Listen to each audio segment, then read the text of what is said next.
خطأ هذا اللاعب ويتيان. نعم، هل كان على الخط أم خارج الخط؟ هناك بالتأكيد حكم تقنية الفار الحديث عن سيفاكورن بوتوم التايلاندي والسوري.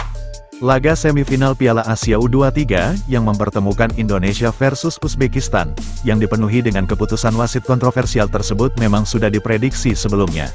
Bahkan 2 hari sebelum pertandingan itu terjadi, bagaimana tidak, wasit utama asal China, yakni Shen Yinhao yang memimpin pertandingan itu, sebelumnya juga pernah merugikan Indonesia, dan menariknya, entah mengapa jika Indonesia bertanding lalu dipimpin oleh wasit itu, pasti selalu dirugikan. Tidak hanya Shen Yinhao selaku wasit utama, lebih parahnya lagi, wasit VAR asal Thailand, bahkan tidak hanya sekali 2 kali, wasit asal Thailand itu, seolah ada indikasi kesengajaan akan membuat Indonesia dibuat rugi oleh wasit Thailand tersebut, seolah dia dengan sengaja akan membuat Indonesia dibuat stres oleh keputusannya di lapangan. Jika lawan yang melanggar, dia tidak pernah memberitahu wasit utama untuk menayangkan VAR, dan sebaliknya, jika Indonesia yang dilanggar ataupun sedang mendapat keuntungan, wasit VAR asal Thailand itu, dengan segera memberitahu wasit utama jika ada kejadian yang harus diamati kembali, dan menariknya, hasilnya selalu membuat Indonesia dirugikan. Begitu buruknya kinerja 2 wasit yang memimpin laga Indonesia kontra Uzbekistan itu, yang selalu membuat keputusan yang sangat patut diperdebatkan. Bahkan kedua wasit itu, seolah mereka berdua sudah kompak akan buat Indonesia rugi di laga semifinal. Banyak keputusan yang kerap dianggap konyol tersebut, membuat konsentrasi serta mood para pemain jadi buyar seketika. Jauh sebelumnya laga semifinal itu digelar, mengetahui pertandingan akan dipimpin oleh 2 wasit bermasalah tersebut, wasit utama asal China dan wasit VAR asal Thailand. Bahkan 2 hari sebelum pertandingan itu terjadi, warga Indonesia sudah mengaku khawatir dan ketar-ketir dengan laga yang akan terjadi di semifinal nanti. Bahkan sebagian dari media serta supporter timnas Indonesia mengatakan, di laga nanti, Indonesia diprediksi akan kalah, tapi kalahnya dengan 2 wasit yang akan memimpin.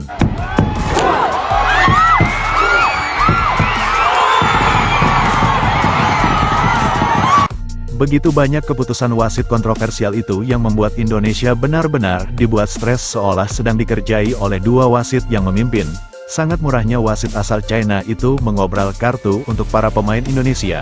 Dan sebaliknya, terhitung setidaknya ada 4 kali pemain Uzbekistan melakukan pelanggaran pada para pemain Indonesia, yang juga berpotensi besar mendapat kartu. Hal itu terjadi saat momen pemain Indonesia tengah diuntungkan dengan serangan balik cepat, yang mana pertahanan Uzbekistan sudah kosong. Di saat keuntungan serangan balik itu juga, setidaknya ada 3 kali pemain belakang Uzbekistan memutus serangan skuad Garuda. Namun dengan cara melanggar pemain, terhitung ada 3 kali pelanggaran semacam itu yang terjadi. Pemain Indonesia sudah mampu melewati bola dari pemain pertahanan Uzbekistan, bola sudah lolos, namun orangnya tidak lepas alias dilanggar. Tentu pelanggaran semacam itu berpotensi mendapat kartu kuning, dan bahkan jika wasit jeli dan ingin melihat VAR, bisa sampai berpotensi mendapat kartu merah, jika memang itu dilakukan dengan sengaja di saat momen pemain paling belakang Uzbek yang melanggar. Sebab keuntungan sudah berada di pihak Indonesia namun justru dipotong dengan cara dilanggar, dan selayaknya pelanggaran semacam itu harus ditayangkan melalui VAR. Alih-alih ditayangkan melalui VAR, bahkan wasit VAR tidak menayangkan apapun. Namun kejadian itu terlihat dari siaran ulang melalui kamera utama tribun yang tidak memiliki kepentingan apapun. Dari siaran ulang kamera utama tribun itu juga, terlihat jelas pemain Uzbekistan sengaja melanggar pemain Indonesia, yang tengah mendapat peluang baik, sebab pertahanan mereka sudah kosong melompong. Pelanggaran yang sangat merugikan semacam itu, kerap dilakukan para pemain Uzbekistan sepanjang pertandingan, dan tentunya sudah layak untuk diganjar kartu. Bahkan terhitung sebanyak 3 kali dari pelanggaran semacam itu yang terjadi, mengingat lini pertahanan Uzbekistan kerap kosong, dan selalu saja wasit hanya memperingatkan pemain bertahan Uzbekistan, padahal peluang menguntungkan serangan balik itu benar-benar diputus pemain Uzbekistan dengan cara melanggar. Bahkan ada kejadian yang serupa namun justru dibiarkan begitu saja tanpa menghentikan permainan, dengan dalih tidak ada pelanggaran apapun. Padahal dari siaran ulang itu terlihat, pemain Uzbekistan menjatuhkan lawan tanpa mengenai bola yang tengah mendapat momentum serangan balik. Dan itulah yang kerap terjadi di saat para pemain Indonesia hendak melakukan serang balik. Dan parahnya lagi, wasit asal China Shen Yinhao, alih-alih memberi kartu selayaknya para pemain Indonesia dengan mudah menganggap pelanggaran disertai kartu. Bahkan jika pemain Indonesia dilanggar, permainan tetap berlanjut, dengan alasan tidak ada pelanggaran. Dan itu terjadi walaupun pemain Indonesia sedang terkapar sebab dilanggar. Pemain Indonesia yang protes dan mengharapkan untuk melihat VAR. Namun wasit menolak untuk melihat VAR. Sangat terlihat jelas, wasit asal China dan Thailand tersebut mengambil keputusan yang selalu merugikan Indonesia. Dan sebaliknya, setidaknya ada 4 kali pelanggaran pemain Uzbekistan yang berpotensi mendapat kartu, melalui serangan balik Indonesia yang berpotensi menciptakan peluang. Namun justru hanya diperingatkan saja. Tentu hal itu akan terus dilakukan Uzbekistan, yang mana pertahanan mereka selalu kosong melompong. Dan momentum itu tentu sangatlah merugikan Indonesia. Peluang itu kerap lenyap sebab dilanggar pemain Uzbekistan tanpa ada kartu. Bahkan beberapa kali wasit hanya membiarkan begitu saja dan permainan tetap berlanjut. Tidak hanya itu, keputusan wasit yang juga mengganjar kartu merah Rizky Ridho tersebut sangat kontroversial, sebab tidak ada indikasi kesengajaan untuk menyakiti lawan. Selain itu, Rizky Ridho terlebih dahulu sudah menendang bola, itu pun sudah tepat sasaran mengenai bola, tanpa ada pergerakan tambahan apapun. Bukan mengacu pada tindakan melanggar, dan benturan itu tidak bisa terhindar. Jika itu dianggap melanggar, pelanggaran yang paling tepat adalah kartu kuning atau bahkan tidak sama sekali. Melihat tayangan ulang tersebut, Rizky Ridho lebih terdahulu menendang bola. Di saat yang sama, pemain Uzbekistan datang berlari, dan terjadilah benturan yang tidak bisa dihindari. Kecuali jika Rizky Ridho memang dengan sengaja memasang kaki untuk mentuak lawan tanpa mengenai bola, maka tindakan itulah yang baru dikatakan melanggar. Termasuk gol Ferrari yang dianulir wasit kontroversial tersebut. Jika kita melihat dari engkel sisi kamera yang ditayangkan di VAR, sudut kamera itu lebih menyerong. Jelas saja jika sudut menyerong, maka garis lurusnya akan berbeda.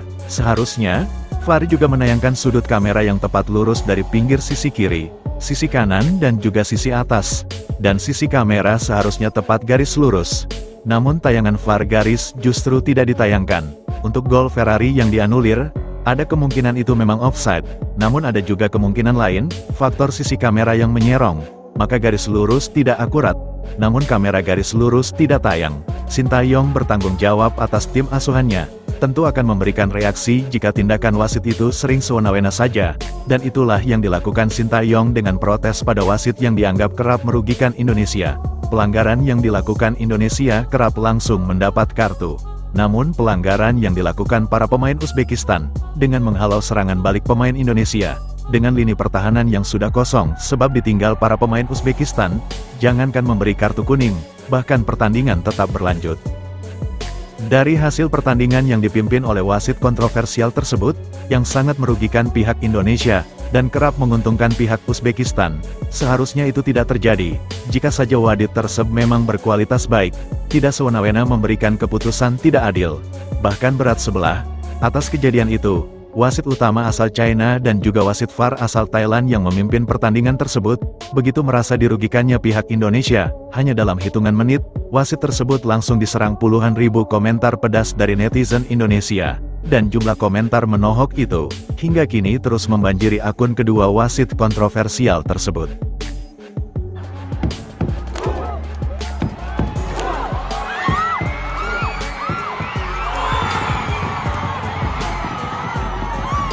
Sebelum meninggalkan tayangan ini, silakan Anda subscribe channel YT Real ini, agar Anda terus mendapatkan berita perkembangan serta informasi jadwal pertandingan Timnas Indonesia selanjutnya. Sampai jumpa di tayangan berikutnya. Bye YT Real.